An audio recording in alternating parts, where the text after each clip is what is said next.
D students, Allama Iqbal open university के students के लिए न्यूज़ है। Allama Iqbal open university Islamabad matric FA ICOM reschedule exam spring semester 2022। Allama Iqbal open university ने मूसलाधार बारिशों और सैलाब की सूरत हाल को मद्देनज़र रखते हुए मैट्रिक FA ICOM बहार 2022 के इम्तहानात जो 1 सितंबर से 10 सितंबर तक होना थे वो रीशेड्यूल कर दिए हैं।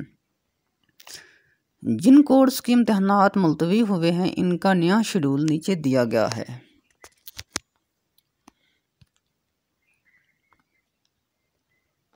ये एग्जिस्टिंग डेट है, ये रिवाइज डेट है, ये प्रोग्राम्स हैं।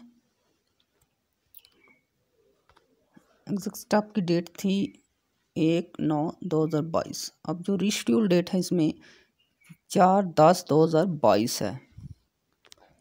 इसी तरह आप ख़ुद भी इसे रीड कर सकते हैं इनको।